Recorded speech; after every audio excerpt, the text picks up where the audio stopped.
Halo, assalamualaikum. Welcome to Sky Catrana Channel.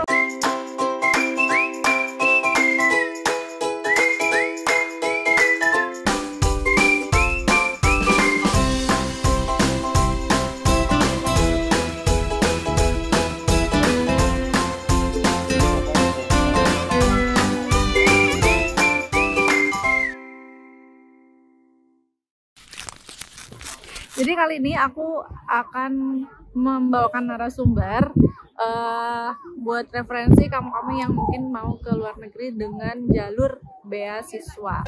Jadi ini ada Mbak siapa namanya? Halo, aku Malida dari sendiri. Saat ini PhD student di The University of Auckland.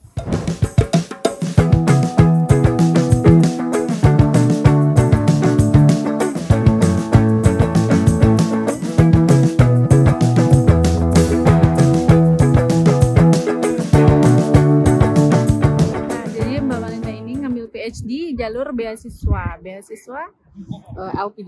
LPDP. Nah, beasiswa LPDP ini cukup banyak yang nyampe ke sini dengan jalur itu, dan tapi kita pengen tahu dulu backgroundnya apa sih bisa ngambil PhD ke beasiswa LPDP itu.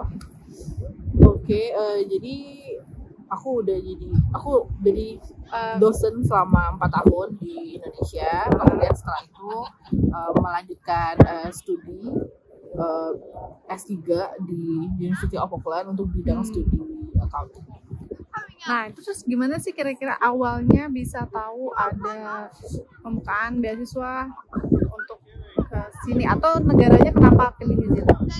Nah, sebenarnya selama ini udah cari banyak referensi mulai dari Malaysia, Australia, tapi kenapa akhirnya New Zealand? Karena New Zealand ini salah satu negara English speaking country yang pertama. Kemudian juga karena aku bawa keluarga, dan untuk pendidikan anak di New Zealand itu salah satu yang terbaik dan gratis. Jadi itu jadi pertimbangannya akhirnya milih di sini. Nah, terus kemarin itu kira-kira syaratnya apa aja sih nggak bisa buat daftar beasiswa di sini itu? Nah, syarat yang diperlukan. Oke, kalau untuk daftar beasiswa LPDP-nya kita harus cek dulu kita itu masuk kategori yang mana, apakah reguler, kemudian afirmasi, atau beasiswa LPDP yang khusus untuk pegawai negeri sipil gitu. Kemudian kalau Mbak Linda masuknya yang mana? Kalau saya kebetulan dosen, tapi status dosennya itu bukan dosen PNS, jadi tidak bisa masuk ke kategori LPDP jalur PNS gitu, tapi juga tidak memenuhi syarat untuk ke yang lain gitu. Jadi saya ambilnya reguler. Jadi kemarin syaratnya apa aja? Syaratnya yang pasti warga negara Indonesia, karena ini beasiswanya dari pemerintah, pajak rakyat Indonesia. Kemudian untuk umur itu variatif tergantung program yang dipilih.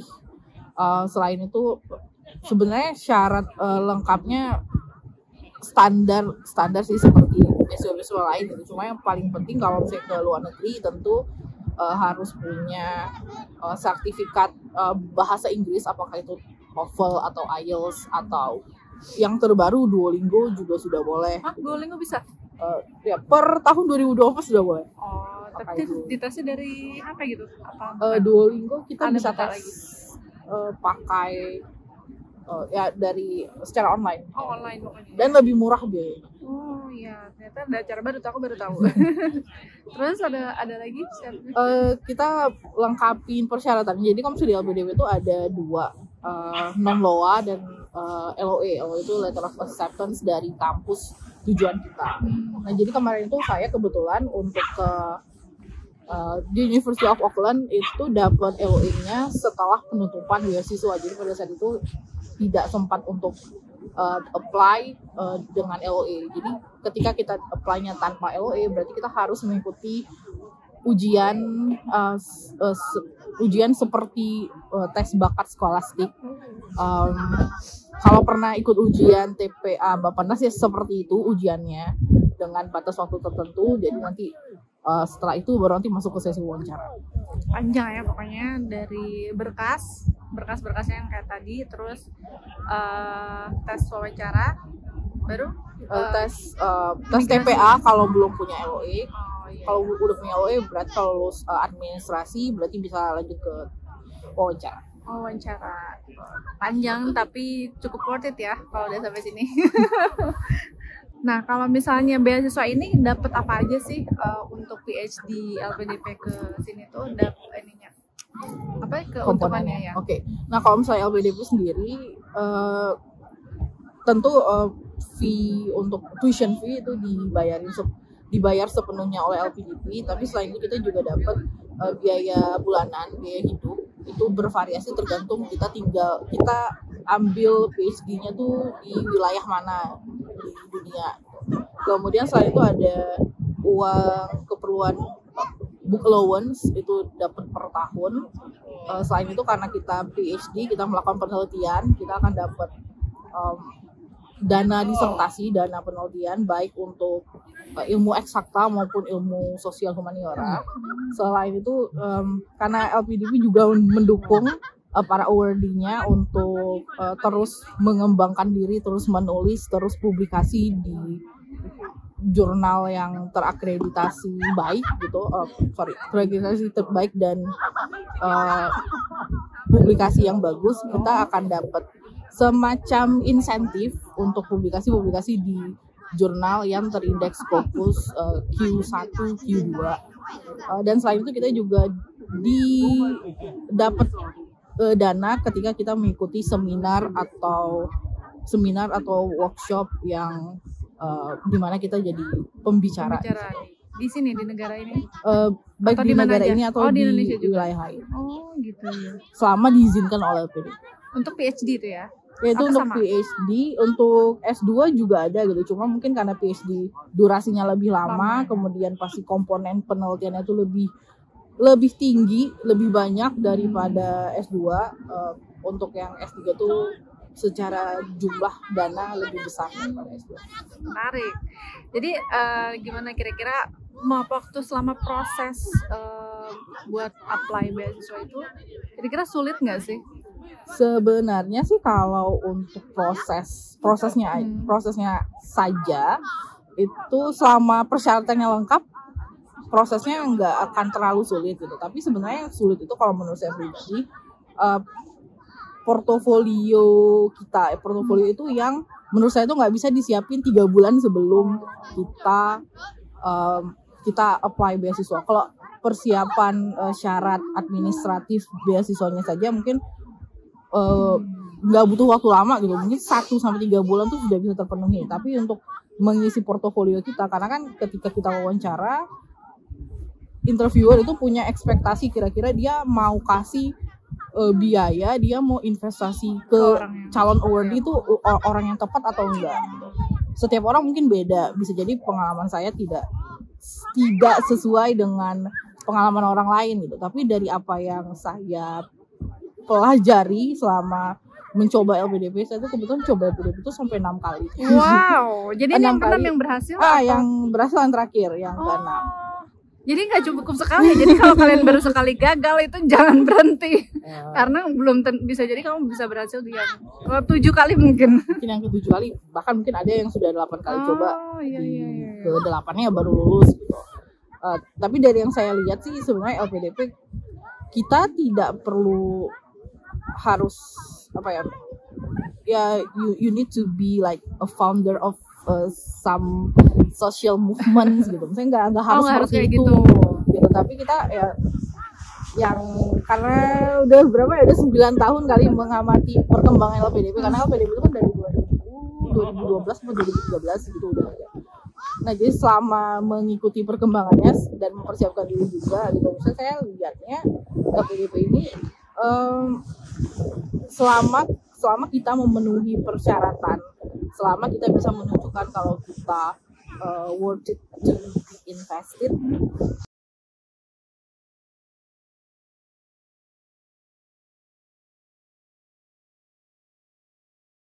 PDP itu untuk diterima gitu ya. Dan berarti harus orang yang misalnya di bidang akuntansi, terus dia pengalaman di bidang akuntansinya harus banyak, harus relate kah, atau yang penting dia terlihat aktif aja di mana-mana gitu? Nah sebenarnya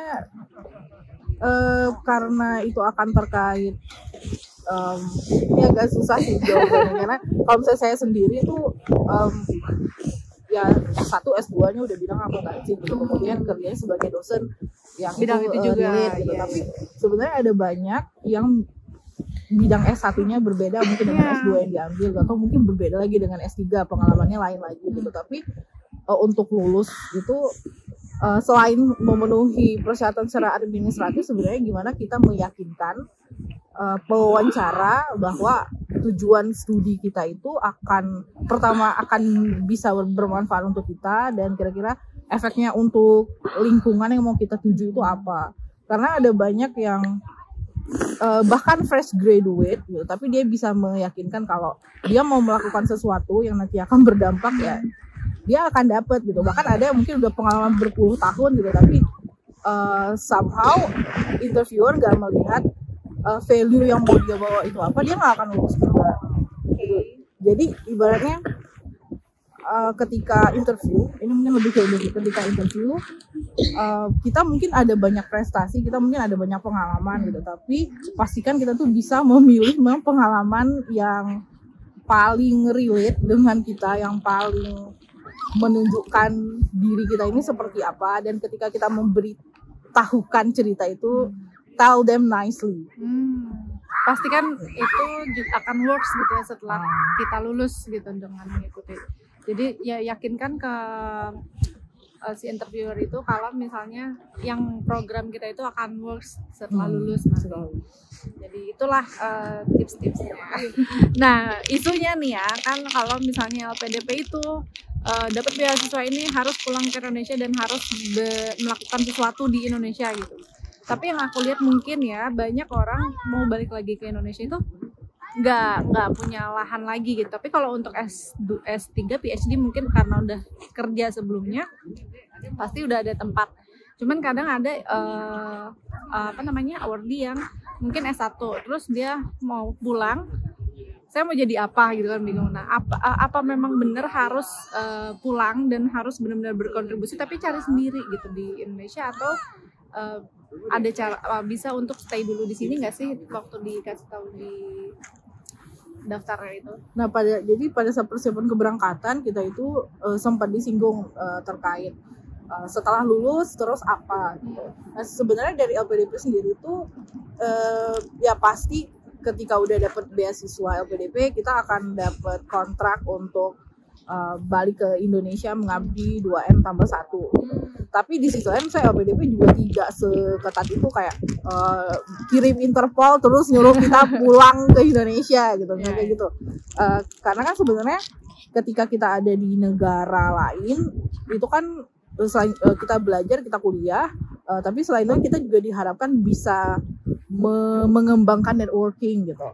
Ketika kita bisa membuktikan ke LPDP kalau misalnya kita dapat setelah kita lulus studi, kemudian kita misalnya dapat pekerjaan kah atau kita dapat magang kah yang itu bisa mendukung karir kita, dan kita menyampaikan itu ke LPDP dengan bukti-bukti yang jelas pastinya ya LPDP akan kasih gitu. Setahu saya pada saat saya PK kemarin tuh dikasih waktu sekitar 2 tahun. 2 tahun boleh masih stay di sini? Boleh.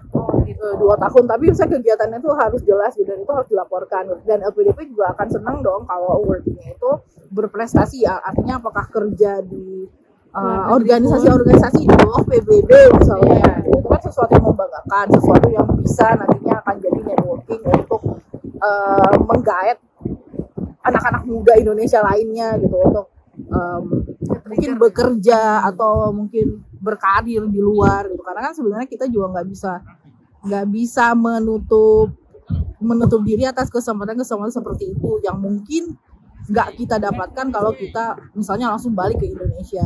Nah, betul banget. Jadi lebih bagus ya malah kalau kita mengembangkan link gitu ya di negara lain, membawa nama Indonesia yang lebih baik di sini gitu. Jadi jangan khawatir buat LPDP. buat yang ngambil beasiswa, aku nggak mau langsung pulang atau gimana, masih bisa kok asal melakukan sesuatu membawa nama Indonesia yang lebih baik. Jadi bukan cuma kerja atau yang side job seperti biasa, cuma untuk hal yang mungkin nggak relate dengan jurusan yang diambil dari sini ya. Yang penting sesuai jurusannya atau sesuai dengan apa yang diambil ilmunya dari negara tersebut. Iya, bahkan ini sebenarnya tambahan ya. Misalkan kayak saya lulus nih 4 tahun gitu. Berarti saya 2N tambah satunya itu ada 9 tahun. Jadi sebenarnya selama 9 tahun kita sebagai awardee LPDP, alumni LPDP gitu, kita tetap harus menginformasikan gitu ke LPDP setiap kita misalnya ke luar negeri dalam jangka waktu yang lama. Kita tujuannya tuh apa? Misalnya kayak saya, karena saya dosen peneliti, bisa jadi mengembangkan networking dengan mungkin postdoc di negara lain atau melakukan kerjasama penelitian dan mengembangkan networking kampus saya gitu ke negara-negara lain yang mengharuskan saya untuk stay di negara lainnya. Itu nggak apa-apa, dan itu akan tetap dihitung di 9 tahun pengabdian saya selama saya tuh melapor ke LPDP. Jadi intinya sebenarnya kita ya harus melapor gitu, karena LPDP juga nggak akan serta-merta langsung mengirim daftar dicari alumni LPDP yang minggat gitu atau yang pergi gitu, nggak seperti itu. Selama itu kontribusi yang baik ya kenapa enggak ya. Dan dilaporkan, sebenarnya LPDP itu segala sesuatu itu bisa dikomunikasikan, karena mereka juga bukan tipe yang akan memenjarakan kita ketika kita pergi gitu, tapi mereka akan ngajak ngobrol dulu. Lebih mereka bilang tipe komunikasi yang dibangun lebih yang ke persuasif, lebih yang ke ngobrol gitu. Jadi mudah-mudahan semuanya ya bisa mengikuti itu. Ya mungkin di situ ada yang di subscriber aku ada yang jalur pendidikan itu kayaknya lebih menjanjikan ya. Maksudnya di sini tuh kayak dibutuhkan juga sih banyak pendidik, entah dari level manapun, karena di sini teacher juga kadang bukan kurang ya, mungkin banyak dibutuhkan. Oke, ternyata banyak banget info yang baru aku tahu, yang buka pikiran juga, karena aku cukup awam ya untuk masalah beasiswa. Jadi banyak info yang aku tahu. Yang aku tahu dari Mbak Malinda, apa sih kira-kira yang berubah mindset dari kita tinggal di Indonesia? Jelas karena aku ngerasa banyak banget deh sebagai pendidik di Indonesia ketika sampai sini gitu. Kira-kira ada pengalaman apa hal simpel aja, nggak masalah gitu. Jadi apa yang berubah yang ada di Indonesia terus setelah kita berapa bulan di sini? 4 bulan. 4 bulan tinggal di sini tuh apa yang dirasakan? Pertama karena kita tinggal di negara yang budayanya berbeda gitu, pasti segala sesuatu itu berbeda. Kalau misalnya ini mungkin juga apa ya yang saya rasain gitu dengan nonton, mungkin baca berbagai konten terkait saya pendidikan di Indonesia dengan di negara lain, negara maju. Satu hal yang saya rasain, saya jadi ngerasa kalau kita itu nggak bisa ngebandingin Indonesia dengan negara lain gitu, karena benar-benar berbeda gitu. Ibaratnya saya pun ketika nanti saya balik ke Indonesia, saya nggak bisa serta-merta bilang oke, saya dulu tuh di New Zealand tuh begini, kenapa di gitu, Indonesia tuh begini ya gitu. Saya nggak bisa gitu, kita nggak bisa ngakuin seperti itu gitu, karena dari budayanya sendiri tuh udah berbeda. Yang bisa dilakukan tuh adalah kita ngelihat gitu apa yang bagus di sini. Misalnya di sini orang-orangnya tuh lebih mandiri dalam arti tidak terlalu banyak pekerja yang menyelesaikan banyak hal gitu. Jadi dia ibaratnya kalau misalnya petugas kebersihan ya udah dia fokus ngebersihin aja gitu. Kalau di Indonesia tuh kadang-kadang misalnya kayak office boy, dia bukan ngebersihin doang kan pekerjaannya, tapi kadang-kadang bisa disuruh mungkin ngerjain yang lain, beli makan siang, atau kadang-kadang mengerjakan sesuatu yang bukan job desk-nya gitu. Kalau misalnya di sini kita benar-benar difokusin ya, kalau kamu memang job desk-nya A, ya udah kerjanya A gitu. Jangan ngerjain A, B, C, D, E sampai Z gitu. Dan di sini lebih menghargai waktu gitu. Jadi ketika waktunya istirahat ya istirahat gitu. Jadi tidak akan diganggu gitu. Saya masih ingat ibaratnya sebagai dosen kita kan kerjanya bukan cuma ngajar aja gitu, tapi ada banyak kegiatan kepanitiaan dan lain-lain gitu. Kadang-kadang nyampe rumah jam 10 tuh masih ada Zoom meeting lagi gitu. Ibaratnya kalau misalnya di sini tuh hidupnya tuh lebih respect ya. Lebih menjaga well-being mahasiswa dan dosennya Iya. gitu. Ya, dan bahkan kita karena kita punya job desk masing-masing, terus kita jadi menghargai dengan pekerjaan orang lain, walaupun itu pekerjaan yang mungkin di Indonesia sangat simpel gitu kan, entah cleaning atau bagian apapun yang sifatnya mungkin membantu-bantu ya, tapi di sini tuh kita tidak merasa ada gap gitu, jadi kayak saling menghargai aja. Dia bagian yang bekerja di sininya, kita bagian bekerja di sini, jadi bukan hal yang tingkatan, tapi mereka saling menghargai aja. Jadi kadang-kadang mereka selalu banget terima kasih. Jadi ya, even ke supir bis pada saat turun semua orang tuh say thank you. Nggak harus anak-anak yang diajarin aja untuk say thank you, tapi sampai orang dewasa semua say thank you. Terus supir bisnya pun selalu datang. Jadi isi suasana itu yang ngebuat aku kayak mereka tuh benar-benar saling menghargai pekerjaan masing-masing gitu. Iya, dan ibaratnya nggak ada juga yang kayak lebih rendah daripada yang lain gitu. Kalau kita di Indonesia kadang-kadang walaupun kita sudah meninggalkan perkastaan itu, misalnya kayak di banyak wilayah, misalnya kayak saya di Medan tidak ada ibaratnya kamu lebih rendah daripada yang lain gitu. Sama gitu kita semuanya gitu. Tapi kan ada beberapa kondisi yang ngebuat kita kadang-kadang melihat pimpinan tuh terlalu tinggi gitu, atau yang harus dihormati yang gimana banget. Di sini bukan berarti di sini tidak menghormati gitu, tapi ibaratnya mereka lebih menghargai. Oke, udah banyak ilmu yang kita dapat. Makasih banyak Mbak Malinda udah kasih share ilmu. Nanti insya Allah kalau aku punya narasumber lain aku coba tanya lagi. Kalau kalian ada pertanyaan, penasaran yang tentang apanya sih, ini kan beasiswa, nanti mungkin ada lagi yang self funding atau juga ada yang datang dengan cara kerja, boleh tulis di komen ya. Oke, makasih semuanya. Wassalamualaikum warahmatullahi wabarakatuh. Thank you for watching. Bye bye.